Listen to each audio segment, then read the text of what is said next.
He is celebrated as one of the greatest kings in history, a child chosen by God himself to become a slayer of giants. Well, one of the greatest mysteries about the story of David and Goliath is quite simply to ask the question, who really killed Goliath? He is thought to be the author of the Psalms, a gentle shepherd with a poetic nature. Was David a righteous leader or a bloody murderer? Why not both? He is none other than King David. But no historical mention of David is made outside the Bible. The biggest mystery of all is whether he even existed. You have scholars who say that the whole story is a late invention, that there was no David. In 1993, a stone fragment is unearthed at an archaeological site in northern Israel called Tel Dan. It would come as a surprise to scholars, a clue they had never expected. Would it end thousands of years of speculation about King David's existence?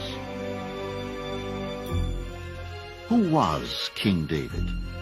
And what would be the ultimate destiny of one hand-picked by God? These are but a few of the mysteries of the Bible.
Just outside the gates of ancient Jerusalem, a monument stands silently for one of the sons of King David, Absalom.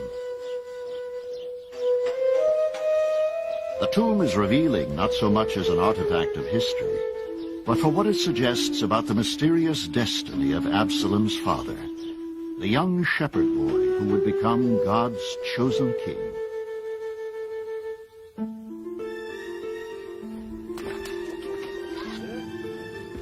For centuries, people have come here to throw stones at the tomb and to warn wayward children about the cost of misbehaving. The Bible tells us that Absalom would rise up against his father in open revolt, bringing shame and the wrath of God against all of Israel.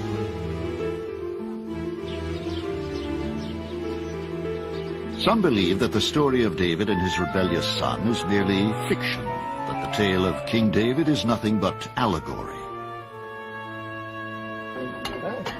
But as archaeologists digging in the Holy Land well know, the earth has not revealed all of its secrets. It is here, in the summer of 1993, that a stone fragment is discovered by archaeologist Avram Biran at a site in Israel called Tel Dan. Some have called it the discovery of the century. The find creates a frenzy in the academic community.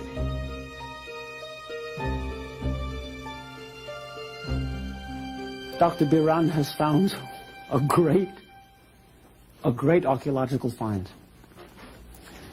In the 83rd year of his life, he's made the discovery of a lifetime. Concealed from sight for 2,900 years, it proclaims the battle victories of a major king in Syria during the 9th century before the Common Era. In part it reads, "I fought against Israel and slew the king of the house of David." You have scholars who say that the whole story is a late invention, that there was no David. Then you have an archaeological find, which refers to the house of David, the dynasty of David. So, if you needed that as proof, then here you have it. For the first time in history, a reference to an actual historical David is found outside the pages of the Bible. Now, to find at Dan, which is far away from Jerusalem, a reference to the dynasty of David, to the name David, was in itself an unusual event. It is a discovery which is, arguably, one of the most important archaeological finds since the unearthing of the Dead Sea Scrolls. It is the tangible remains of a dynasty that would begin in the tiny hamlet of Bethlehem.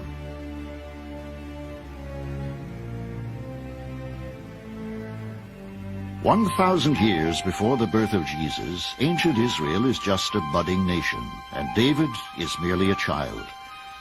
To God's dismay, the Israelites insist upon having a king.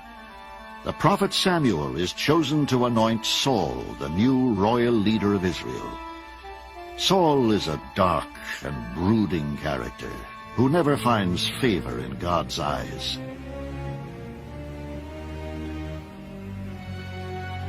King Saul is continually subject to melancholy and fits of rage. A member of Saul's court suggests that a musician might be just the medicine needed to soothe the king's inner demons. And the Lord was sorry that he had ever made Saul king of Israel. Finally, the Lord said to Samuel, "You have mourned long enough for Saul, for I have rejected him as king of Israel."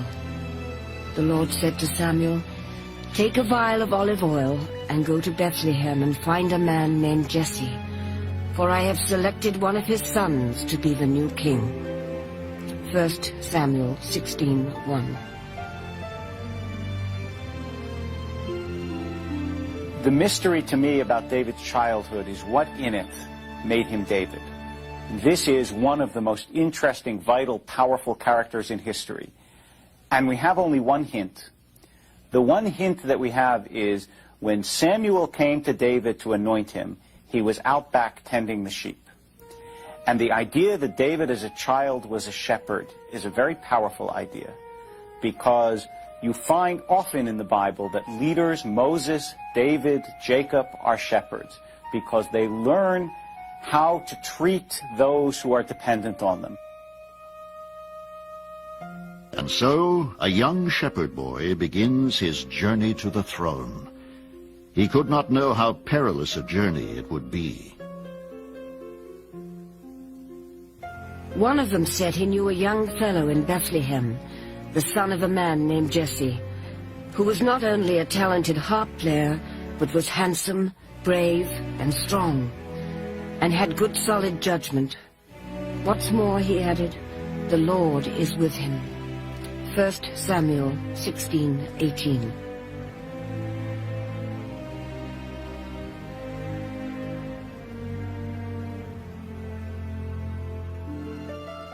David leaves his family and travels to Saul's court. And indeed, when he plays his harp for Saul, it has a calming effect on the troubled king. The relationship between Saul and David is a very complex one. Saul's first reaction to David is very positive. We're told that he loved David, which is a term that has not only emotional but political overtones. That is, he became committed and accepted David as an important member of his staff.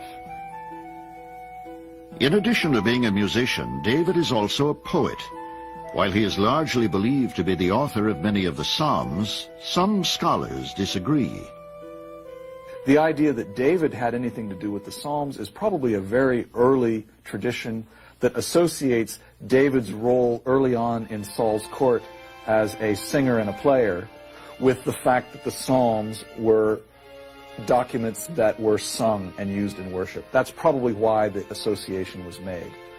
But we have very strong doubts as to whether any of those Psalms were actually written by David. It's a nice tradition, but highly unlikely. I think that David did write many of the Psalms, and that if you read them carefully, they do reflect the evolution of his own character and his own story. Although a success at poetry and music, David will also need other skills, the skills of a fighter. He is headed on a collision course with King Saul. That collision course would begin here, the Elah Valley. For here is where the Israelites are confronted by the Philistines and their giant warrior, Goliath.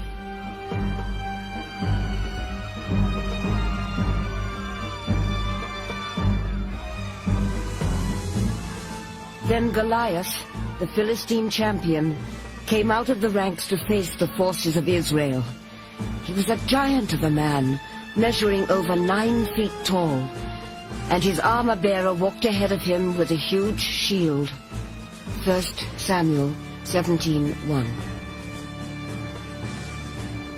David recognized a rule of battle that became more important as history progressed, which is, if you can strike from a distance, it doesn't matter how strong your enemy is. Then he picked up 5 smooth stones from a stream and put them in his shepherd's bag, and armed only with his shepherd's staff and sling, started across to Goliath. When the Philistine began moving closer to attack, David ran quickly to engage him. Reaching into his bag, he took out a stone, which he slung and struck the Philistine on the forehead. The stone sank in, and the man fell to the ground upon his face. 1 Samuel 17:48. It is one of the most famous stories in the Bible. What is less known is that in later verses the Bible contradicts itself.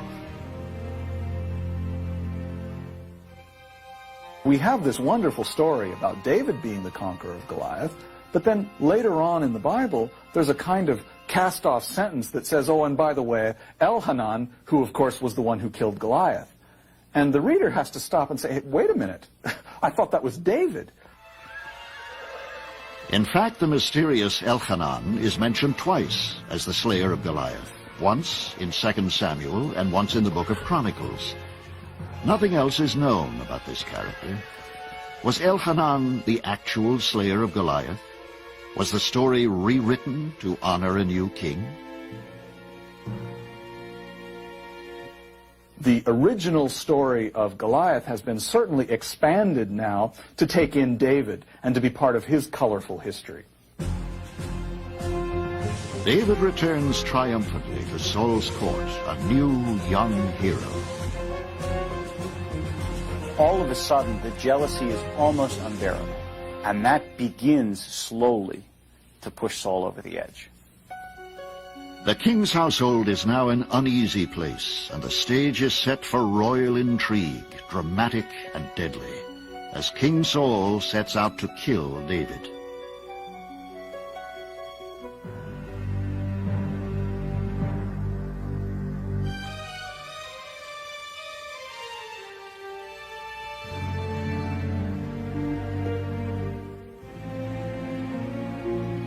Having just returned from his triumph over Goliath, David's popularity in Israel is growing, even, it seems, at the expense of King Saul. Perhaps the greatest mystery in the Bible is why God falls in love with certain people. God falls in love with Abraham. God falls in love with Moses, and God falls in love with David. And from his youth, David has this magic and charisma that God is with him. Today we would use that word. We would say David had a certain charisma and a certain skill and a certain luck. But in that time, it was spoken of very differently. That what David had was around him the presence of God. This would not prevent him from feeling the wrath of an increasingly jealous King Saul. In a fit of torment, Saul hurls a spear at David's head, which narrowly misses him. It is only the first of several attempts Saul is to make on David's life. To escape certain death, David flees into the Judean wilderness with a small band of men. The period of David as outlaw is another mystery which I would really like to know more about. What we know is that David went into the Judean wilderness. south of Jerusalem, east of Hebron, in that whole wild area on the edge of the desert. We know that discontented men, 400 of them, says the Bible, discontented men joined him there. King Saul pursues David into the wilderness. According to ancient Hebrew legend, Saul and his men are about to enter a cave in which David is hiding. God sends a spider to weave a web over the mouth of the cave. Saul's men pass by, thinking it could not possibly be occupied. Still in pursuit of David and his men, King Saul tracks David to a desert oasis by the Dead Sea called En-Gedi. It is here, among En-Gedi's waterfalls and lush green gardens, that David gets the opportunity to stop running for his life. Saul wanders into a cave in which David is hiding, and for a moment the king is utterly vulnerable to the man he is hunting. Now's the time, David's men whispered to him. Today is the day the Lord will deliver Saul into your power. 1 Samuel 24:4. And David said, I can't kill him. He's the anointed of the Lord. He's the king. But he crept up and he cut off a corner of his coat. Symbolic. He cut off a corner of his coat. And Saul got up and went out, and he never knew anything that happened. And when Saul got to the other side of the mountain and David was safe, he called out, Saul. Saul said, is that you, my son David? This love, hate, love. He's come to kill him. He said, is that you, my son David? And David said, look, here's your coat. I could have killed you, and I didn't.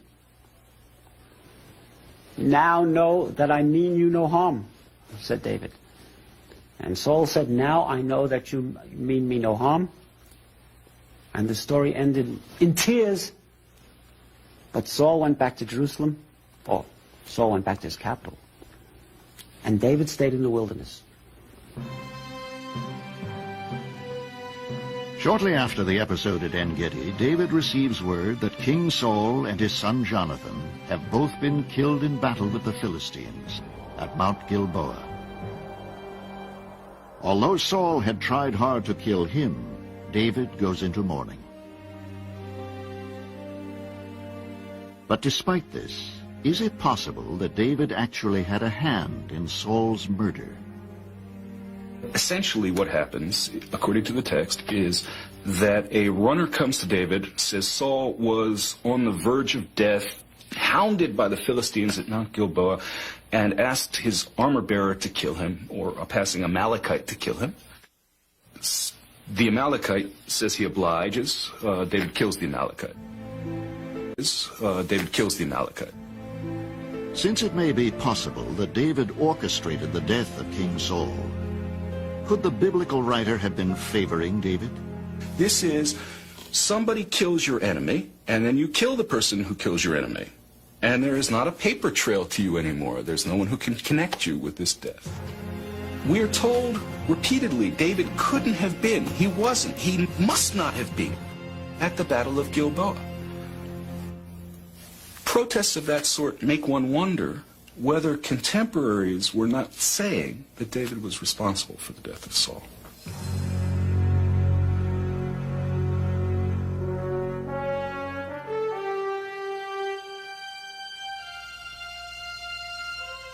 With King Saul and his son Jonathan now out of the way, David begins to rise to power.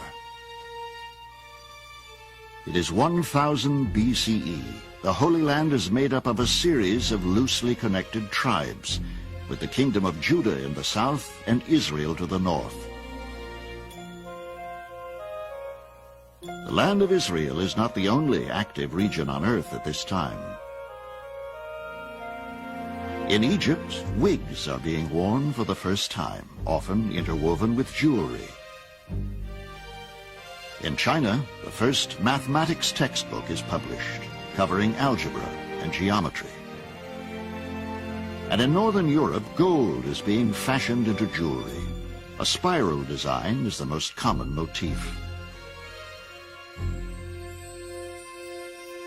David is crowned by the elders of Judah, but Saul's other son, Ishbaal, is crowned as ruler over the northern kingdom of Israel. For 2 years, civil war between the two kingdoms grips the nation. It is a classic struggle for power between David and the surviving son of King Saul. And it is not without intrigue or bloodshed. There is also a personal animosity that is said to develop between David's general Joab and Abner, who is Lord of the North. David invites Abner to Hebron for peace talks. Abner, in the text, says, David, yes, we know you should be king of Israel. I'm going to betray my master Ishbaal and make you, David, king of all Israel. And as Abner is leaving the talk, Joab, David's right-hand man, murders Abner and leaves him dead in the street. First, the general of the forces opposing David is eliminated. Next, the king opposing David, none other than Ishbaal, son of Saul, is murdered in his sleep. David profited greatly from the deaths of these two people, and that there's a certain likelihood that accusations were rolling around at the time that he was the one who had ordered these assassinations. One of the interesting things about David's eventual rise to power is that as he gets closer to the throne, there seems to be a kind of moral failure, to the point where I'm afraid we'd have to say that David's trail to the throne is drenched in blood. Now, the text tries in many ways to avoid implicating David directly, but it's hard to avoid. I mean, it's his minions, it's his men who are constantly involved in this. Some scholars believe 2 Samuel may have been written in response to formal allegations of murder brought against King David at the time. The oldest stories about David are not only favorable to him, but they seem to be defending him, as if in his lifetime he was suspected of wrongdoing. And certainly if you think about the story of his rise to power, how he became king, there are a number of things along the way that would have been suspicious. It's probably not fair to say that the people writing the books of Samuel and Kings are responding to accusations. They're writing political laudatory biography. They're writing about a hero whom they worship. They're writing about a man whom they consider to be the paragon of all virtues, and they have a problem because he was rough and crude and nasty and cruel and lecherous. So the amazing thing is, in fact, that despite all of the hero worship of King David, the fact is that he comes out as a real person, warts and all. And this makes it, in my opinion, extraordinary political biography, especially for those days. Whatever the answer, the consolidation of power by David, which stems from the elimination of his enemies, results in the birth of the first united Israelite nation in history.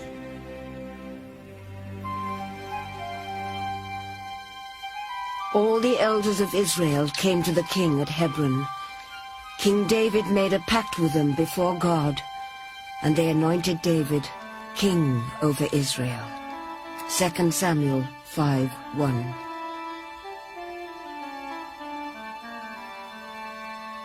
And so the house of David is established. God's chosen king finally sits upon the throne. As the new ruler of the unified country, David immediately seeks to establish a capital. He decides on a small town centrally located between the north and the south. Its name is Jerusalem. Jerusalem, like Washington or Ottawa, is on the so-called, the sort of Mason-Dixon line between the north and the south, and thus is a perfect center, unencumbered by traditions, either northern or southern politically, for the construction of an artificial capital. The people of Jerusalem resist King David's efforts to turn their city into Israel's new capital. But David and his men discover a way into the city, a fortified water shaft attached to a 100-foot-long tunnel. Dug through the area's natural limestone, it is Jerusalem's lifeline to water. Modern archaeology has provided evidence of the authenticity of the biblical story.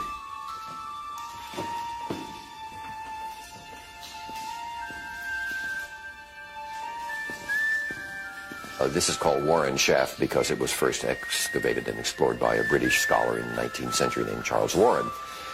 Again, there's a story in the Bible that may be related to this. According to that story, David and his men took Jerusalem by a ruse. They were not able to break into the city, but they came in through the tzinor, the Bible says, and the Hebrew word tzinor is still used for water pipe. And so some scholars believe that is a reference to the shaft.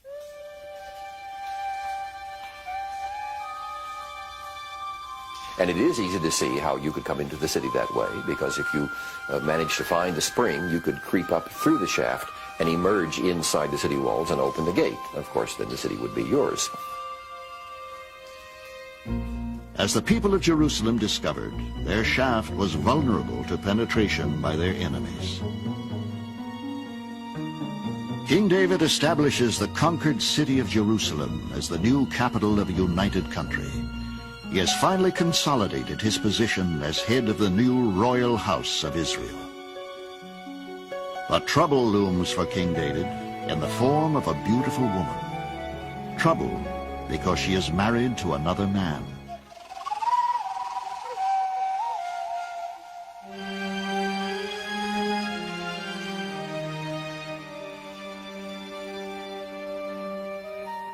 The archaeological record concerning David is surprisingly sparse, especially for a king who ruled over ancient Israel for 40 years. The Bible says that David builds a temple on Mount Moriah in his new capital of Jerusalem. Today, the Dome of the Rock, a Muslim holy shrine, stands atop this location. No excavation has ever been allowed here. Muslim authorities would not permit it. For that matter, Israeli authorities wouldn't permit it either, because the Temple Mount is sacred to Jewish tradition as well, and so we have never been able to excavate. However, most of David's building projects would have been buried by more monumental projects begun by later kings like Solomon and the succeeding kings of Israel. So I don't think we'll ever find a lot archaeologically that we can connect directly with David. There was one significant piece of archaeological evidence dating back to the time of David. An unusual stone terrace built into the side of a hill in Jerusalem. This film, shot in the early 1960s, records that find. It was discovered by British archaeologist Kathleen Kenyon. Some scholars believe this is the Milo that's mentioned in the Hebrew Bible. The Bible says that David built a Milo, and in Hebrew the word means a filling of some sort. That doesn't make much sense. But if one identifies the Milo as these terraces, then it makes a lot of sense. In other words, the steep hillside south of the Temple Mount had to be terraced before they could be developed as part of the urban development of Jerusalem.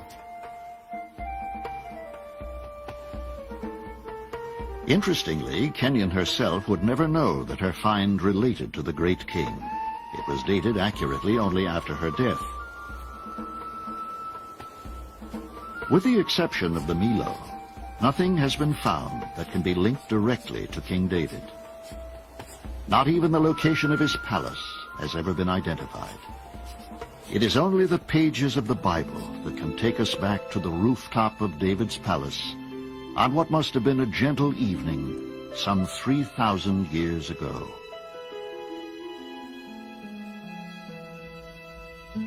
One evening, David went for a stroll on the roof of the palace. As he looked out over the city, he noticed a woman of unusual beauty taking her evening bath.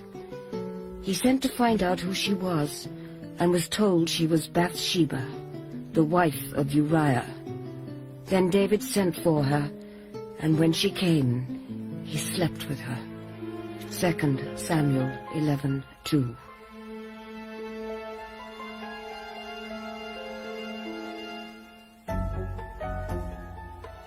And so, on the surface at least, a king has taken liberties with the wife of another man.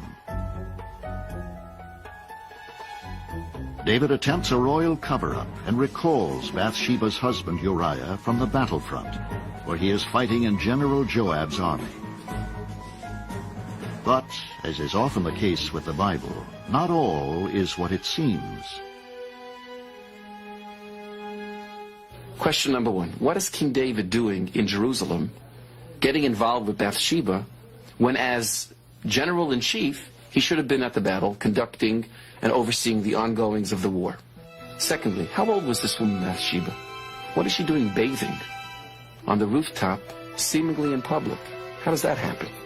Because that's how the whole story begins. As fate would have it, a complication soon arises. Bathsheba informs the king that she is pregnant. And then when Uriah comes home and David discovers that Bathsheba is pregnant, he tries to get Uriah to sleep with her so that when the baby comes, people won't know it belongs to the king. But Uriah says, how could I possibly sleep with my wife when my compatriots are out there fighting and dying? What do you mean? You return home, if you're infatuated with your young bride, nothing is going to stop you from going back to your wife. But he doesn't. He elects to stay with his men and proclaims this valor, that as a soldier, he cannot do what his soldiers aren't doing. His soldiers are sitting in the battlefield, and he's returning to the comfort of his home. There's something missing. King David now makes what appears to be a particularly treacherous move. He gives his loyal soldier Uriah a sealed letter which contains Uriah's own death sentence. David wrote a letter to Joab and gave it to Uriah to deliver. The letter instructed Joab to put Uriah at the front of the hottest part of the battle and then pull back and leave him there to die. 2 Samuel 11:14. And so Uriah follows the orders of his king, delivering his own order of execution to General Joab. It would seem that King David has used his power to kill an innocent man in order to seize his wife. But not all interpreters of the Bible see it this way. In the Orthodox tradition of Judaism, Uriah's refusal to sleep with his wife is in direct defiance of King David's orders. And where there is defiance, there is potential for rebellion. The Orthodox tradition has a very specific view of this incident. The death of Uriah is seen as an act that is justifiable on the part of the king, who is concerned about the security of his people. And seeing in Uriah potential rebellion, he wants to remove the problem before it becomes a problem. As a king, he has a right to do that. David marries Bathsheba, and all seems well. But God sends his prophet Nathan to confront David about Uriah's death. And there's a very dramatic scene where Nathan the prophet appears before the king and begins to tell him a wonderful story about how this man lost a prized possession. And he tells this kind of veiled story because Nathan, of course, knows all about the details of Bathsheba and the killing of her husband, Uriah. And at the end of this story, David jumps up from his throne and demands to know, who is it that has done this outrageous injustice? And Nathan turns to the king himself and says, you are the man. It's one of the most dramatic moments in the Bible.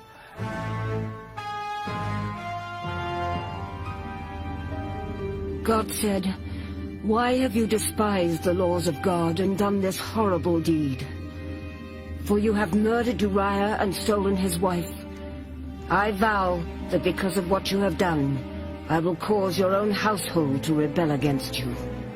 And David confessed, I have sinned against the Lord.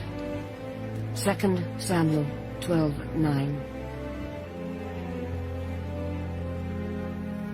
David is a man who falls into a sin of appetite and then, I believe, becomes so panicked and worried about his own sin that he commits worse and worse transgressions to try to cover up for what he's done.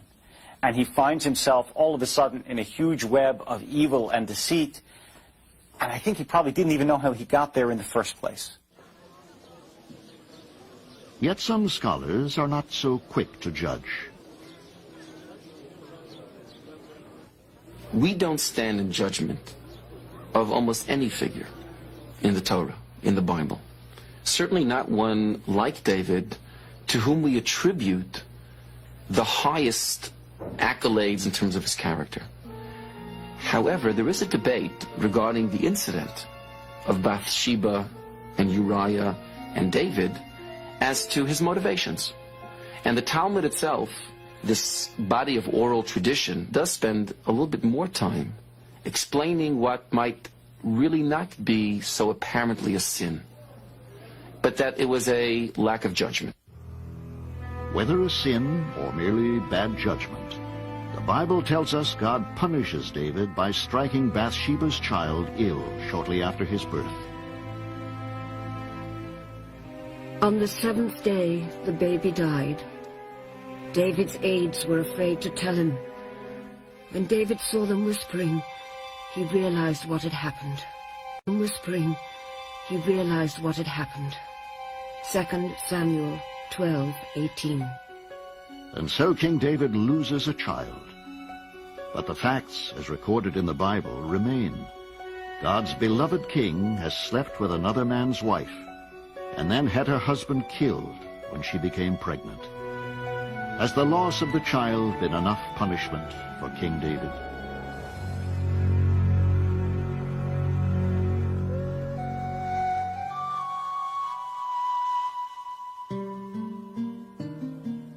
The traditional place of David's burial is here on Mount Zion, outside the gates of Jerusalem.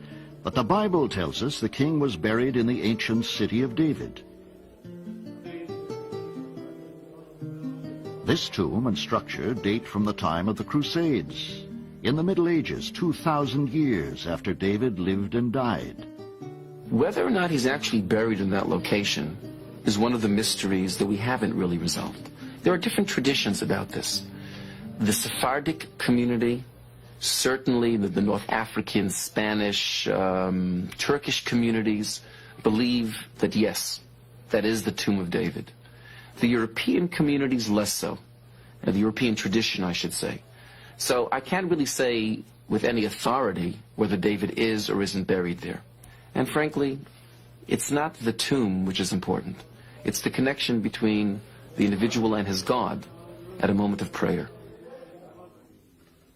David is most successful when he is portrayed as obedient to God's plan. And so the image that we have of David's descent is when David takes on the trappings of being merely a human monarch and not anymore the obedient servant of God.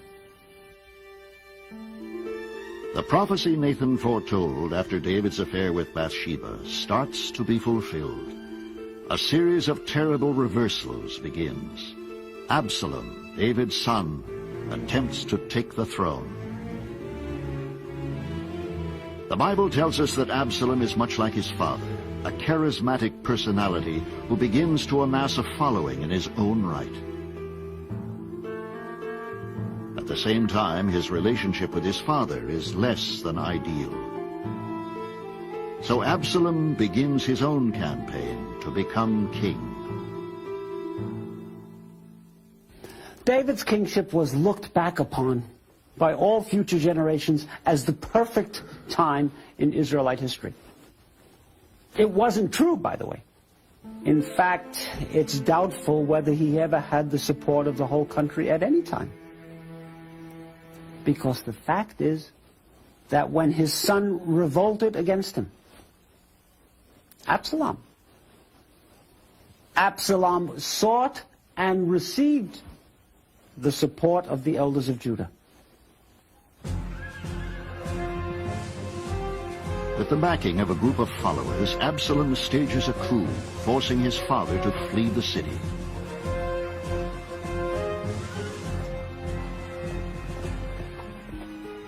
The first thing Absalom does is sleep with his father's concubines as a clear signal that he has taken power. But King David has other plans. The boy who killed the mighty Goliath is not so easily swept aside. Together with General Joab and his troops, David returns and crushes his own son's uprising. David's relationship to his children is catastrophic. Absalom went in open revolt against him. Adonijah, proclaimed himself king at the end, despite David's wish otherwise. Amnon raped his half-sister Tamar. David never managed to deal with this. He never managed to cope with it. His family life was catastrophic. Absalom, the Bible says, is killed in his own revolt. He is the next of David's sons to die, and it is not a pleasant death. During the battle, Absalom came upon some of David's men, and as he fled on his mule, it went beneath the thick boughs of a great oak tree, and his hair caught in the branches, leaving him dangling in the air. Joab took 3 daggers and plunged them into the heart of Absalom as he dangled alive from the oak tree. 2 Samuel 18:9. Despite the fact that Absalom had attempted to take power from his father, King David mourns deeply for his lost son. Then the king broke into tears and went up to his room over the gate, crying as he went, "Oh, my son Absalom, my son, my son, if only I could have died for you." 2 Samuel 18:33.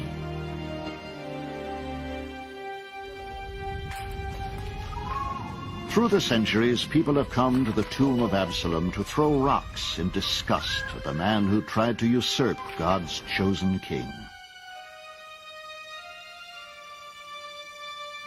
But David is old now, and his strength is waning.